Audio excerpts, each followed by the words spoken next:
Hello students, I welcome you all to the nursing education. Today again we are going to discuss about some comments और मैं आप सबके doubts clear करने की कोशिश करूँगी। अगर फिर भी आप लोगों का कोई डाउट रह जाता है तो आप फिर से कमेंट सेक्शन में कमेंट कर सकते हैं।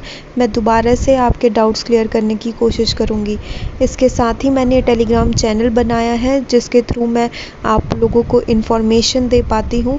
तो अगर आप उस टेलीग्राम चैनल को ज्वाइन करना चाहते हैं तो उस चैनल का लिंक मैंने डिस्क्रिप्शन बॉक्स में डाल दिया है और उसके साथ साथ कमेंट सेक्शन में भी पिन कर दिया है। तो आप लोग वहाँ से उस चैनल को ज्वाइन कर सकते हैं। और मैं इस चैनल पे बहुत सारी अपडेट्स डालती रहती हूँ पीजीआई रोहतक से रिलेटेड, जो आपका सीईटी 2023 हुआ था उसके रिगार्डिंग। तो अगर आपको फर्दर इससे रिगार्डिंग अपडेट्स चाहिए तो आप चैनल को सब्सक्राइब कर सकते हैं। So let's start the video. First of all 103 marks हैं। जनरल कैटेगरी से बिलोंग करती हैं श्रुति और वो पूछ रही है कि उनके गवर्नमेंट कॉलेज में उनका एडमिशन हो सकता है क्या। श्रुति, मुश्किल है बट इम्पॉसिबल भी नहीं है। लास्ट मोप अप राउंड तक चांसेस हैं कि 1 to 2% चांसेस हैं। Like it is not impossible but 1 या 2% चांसेस हैं। और अगर हम बात करें एमएमसी अग्रोहा की, तो एमएमसी अग्रोहा में जो कॉलेज है वो आपका अलॉट होने के चांसेस हैं 50 to 60% चांसेस हैं, क्योंकि कट ऑफ थोड़ी हाई जाने वाली है, इसीलिए मैं ज़्यादा नहीं श्योरिटी दे सकती हूँ आपको। बट एमएमसी अग्रोहा के लिए आप ट्राई कर सकते हो, वहाँ पे आपको कॉलेज अलॉट होने के चांसेस हैं। नेक्स्ट हम लोग डिस्कस करेंगे 70 मार्क्स हैं। फीमेल कैंडिडेट हैं, ओबीसी कैटेगरी से वो बिलोंग करती हैं। वो पूछ रही हैं कि उनका किसी भी राउंड में किसी भी गवर्नमेंट कॉलेज में एडमिशन हो जाएगा क्या। तो राजेश वर्मा जी, आपका किसी भी गवर्नमेंट कॉलेज में एडमिशन होना पॉसिबल नहीं है, क्योंकि मार्क्स बहुत कम हैं। चाहे आपकी कैटेगरी रिजर्व्ड ही क्यों ना हो, बट पॉसिबल नहीं है कि आपको किसी गवर्नमेंट कॉलेज में एडमिशन मिले। सो आपको अपने लिए कोई भी प्राइवेट कॉलेज ही चूज़ करना होगा। प्राइवेट कॉलेजेस की लिस्ट मैंने ऑलरेडी अपलोड कर दी है, वहाँ से आप चैनल पे जाकर चेक कर सकते हो और अपने लिए कोई भी प्राइवेट कॉलेज सेलेक्ट कर सकते हो।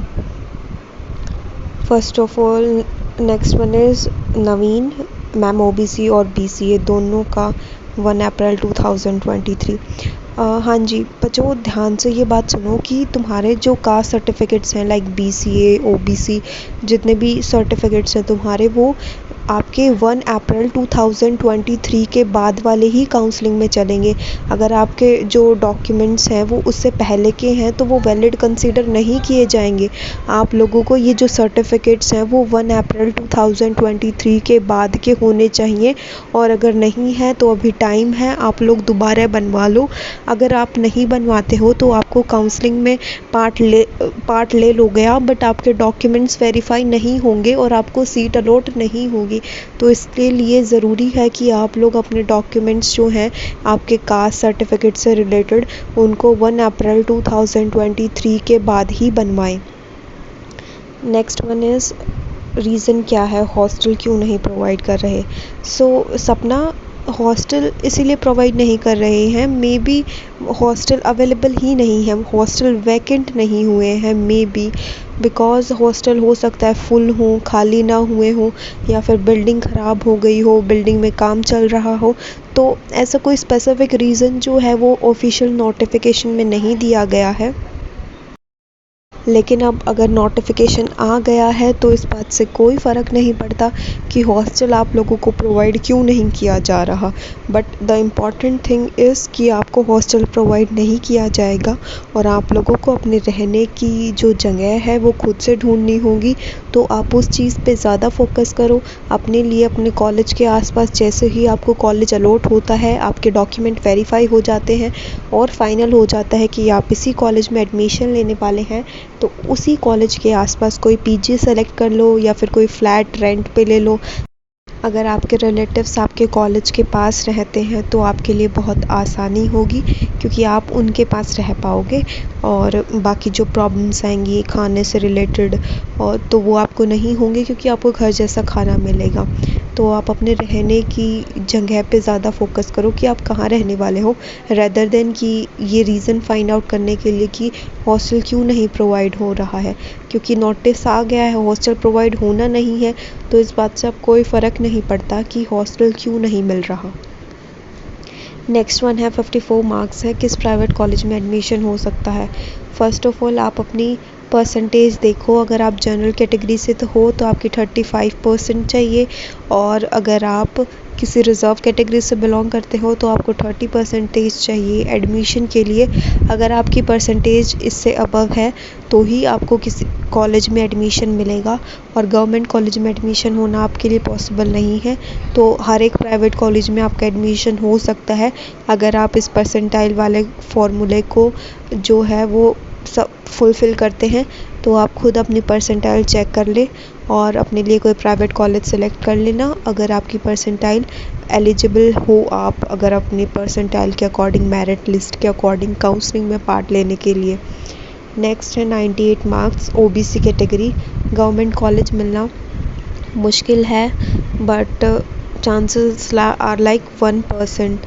आप गवर्नमेंट कॉलेज के साथ साथ महाराजा अग्रसेन अग्रोहा के लिए ट्राई कर सकते हो, और अगर वहाँ भी आपका एडमिशन नहीं होता है तो फिर आपको किसी प्राइवेट कॉलेज में ही एडमिशन लेना होगा, क्योंकि कट ऑफ हाई जाने वाली है। बच्चों की बहुत अच्छे मार्क्स आए हैं, रैंक बहुत ज़्यादा अच्छी आई हुई हैं बच्चों की। सो काउंसलिंग में फर्स्ट काउंसलिंग का जैसे ही रिज़ल्ट आएगा तब मैं आप लोगों को बताऊंगी कि कट ऑफ कितनी हाई गई है, और फर्स्ट काउंसलिंग से हम लोग अंदाज़ा लगा पाएंगे कि कहाँ तक कट ऑफ जाने वाली है नेक्स्ट काउंसलिंग की। लेकिन इस मार्क्स पे गवर्नमेंट कॉलेज मिलना मुश्किल है, बट इम्पॉसिबल नहीं है। 1 to 2% चांसेस है, आप ट्राई कर सकते हो। मिल जाता है तो अच्छी बात है, अगर नहीं मिलता है तो फिर अदर कॉलेजेस में आपको एडमिशन लेना होगा। नेक्स्ट वन इज़ 73 मार्क्स हैं रिद्धि के, और उनको केवीएम नर्सिंग कॉलेज में एडमिशन चाहिए या फिर इंडस नर्सिंग कॉलेज में। रिद्धि इजीली आपको एडमिशन मिल जाएगा केवीएम में या फिर इंडस नर्सिंग कॉलेज में, और काउंसलिंग के थ्रू आप अपनी चॉइस फिलिंग में इन कॉलेजेस को फिल कर सकते हो। और मैं आपको रिकमेंड करूँगी कि आप एक बार केवीएम कॉलेज में और इंडस कॉलेज में खुद एक बार विज़िट करके उन लोगों से बात करो कि आपको वहाँ पर एडमिशन लेना है। वो आपका सारा प्रोसीजर जो है वो आपको एक्सप्लेन कर देंगे, और आपकी काफ़ी ज़्यादा हेल्प हो जाएगी अगर आप कॉलेज वालों के साथ डायरेक्ट कांटेक्ट में होंगे तो do contact with the colleges. Next one is the पर ये हॉस्टल क्यों प्रोवाइड नहीं कर रहे हैं, कोई कंस्ट्रक्शन का काम चल रहा है। भारतीय आप मेरे पास कोई वैलिड रीज़न नहीं है, क्योंकि पीजीआई रोहतक ने अपनी ऑफिशियल वेबसाइट पे ऐसा कोई भी रीज़न नहीं बताया है कि वो लोग हॉस्टल क्यों नहीं प्रोवाइड कर रहे हैं। बट अब नोटिस आ गया है तो हम इस स्टेटमेंट को चेंज नहीं कर सकते, और आप अपने लिए रहने की कोई और जगह देखना स्टार्ट कर दो जहाँ भी आपने एडमिशन लेना है। नेक्स्ट वन इज़ 97 मार्क्स हैं, और जनरल कैटेगरी से वो बिलोंग करते हैं। पूछ रहे हैं कि फ़ीमेल हैं, गवर्नमेंट कॉलेज मिल सकता है या फिर एमएमसी अग्रोहा। गवर्नमेंट मिलना पॉसिबल नहीं है, एमएमसी अग्रोहा के लिए ट्राई करना। गवर्नमेंट मिलना तो लाइक इम्पॉसिबल ही है इस मार्क्स में। एमएमसी अग्रोहा के लिए आप ट्राई कर सकते हो, अगर मिल जाता है तो अच्छी बात है, अदरवाइज़ फिर आपको किसी प्राइवेट कॉलेज में ही एडमिशन लेना होगा। Next one is 115 marks, EWS category. Government college मिल जाएगा आपको, चांसेस हैं कि गवर्नमेंट कॉलेज मिल जाए। चॉइस फिलिंग में तीनों गवर्नमेंट कॉलेजेस के साथ साथ एमएमसी अग्रोहा को भी फिल कर देना, और फिर आपको कॉलेज अलॉट हो जाएगा कोई ना कोई government college. Next one is ये हरियाणा के कॉलेजेस तो हैं ही बेकार, ना तो ये नर्सिंग और पैरामेडिकल के लिए कुछ कर रहे हैं, और एमबीबीएस में बॉन्ड है 30 लाख का 5 ईयर्स का, और पीजीआई रोहतक के बॉयज़ हॉस्टल से अच्छा तो पब्लिक टॉयलेट है, बकवास। आई स्ट्रोंगली एग्री विद हिम। ये जो भी बोल रहे हैं वो बहुत सही बोल रहे हैं, क्योंकि पीजीआई रोहतक के अंडर जितने भी कॉलेजेस आते हैं, स्पेशली नर्सिंग के, पैरामेडिकल के कॉलेजेस, वो बहुत बेकार हैं as compare to other state colleges जो आपकी यूनिवर्सिटी हैं। For example SGT university, MMU university, वो बहुत अच्छी हैं। वहाँ की लैब्स, वहाँ का इंफ्रास्ट्रक्चर, वहाँ के टीचर्स, वहाँ का स्टाफ बहुत अच्छे हैं, बहुत ज़्यादा अपडेटेड हैं। बट यहाँ जो पीजीआई रोहतक से एफिलिएटेड कॉलेजेस हैं वो अच्छे नहीं हैं। यहाँ पे एग्ज़ाम्स भी आपके और फॉर एग्ज़ाम्पल अगर दिल्ली में आपके सेशन के बच्चों के एग्ज़ाम जो है वो जून जुलाई में कंप्लीट हो जाते हैं, तो आप लोगों के एग्ज़ाम जो हैं वो पीजीआई रोहतक नवंबर या फिर दिसंबर में लेता है। तो इसकी वजह से आप काफ़ी पीछे चलते हैं उन बच्चों से जो अदर स्टेट से बीएससी नर्सिंग या फिर कोई और कोर्स कर रहे होते हैं। कई बार जीएनएम पूरी करवाते करवाते ये लोग 4 साल लगा देते हैं, और 3 साल का कोर्स ये लोग जब 4 साल में कंप्लीट करवाते हैं, 4 साल में पेपर लेते हैं, तो इसकी वजह से बच्चों का काफ़ी ज़्यादा टाइम वेस्ट होता है। प्लस इन यहाँ के कॉलेजेस में जो लैब्स हैं वहाँ पे प्रॉपर सामान नहीं है। Most of the nursing colleges में फ्रेशर जो नर्सेस निकलती हैं 4th ईयर के बाद उनको अपॉइंट किया जाता है, तो वो इतनी एक्सपीरियंस नहीं होती कि बच्चों को अच्छे से पढ़ा पाएँ।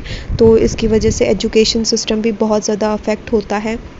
मोस्ट ऑफ द कॉलेजेस में ऐसा होता है, बट मतलब से सारे के सारे कॉलेजेस में ऐसा नहीं होता। कुछ कॉलेजेस अच्छे भी हैं, पर फॉर एग्ज़ाम्पल पेपर कंडक्ट तो पीजीआई रोहतक ही करवाता है, तो अगर पेपर लेट होंगे तो सारे कॉलेजेस के ही होंगे। तो बहुत सारे ड्रॉबैक हैं पीजीआई रोहतक के अंडर एफिलिएटेड कॉलेजेस में एडमिशन लेने के, बट अब बच्चों के पास कोई चांस नहीं होगा, कोई और ऑप्शन नहीं होगा, क्योंकि ऑलरेडी जो यूनिवर्सिटीज़ हैं वहाँ की सीट फुल हो चुकी होंगी। तो अपना साल वेस्ट ना करने के लिए बच्चों को एडमिशन लेना ही होगा।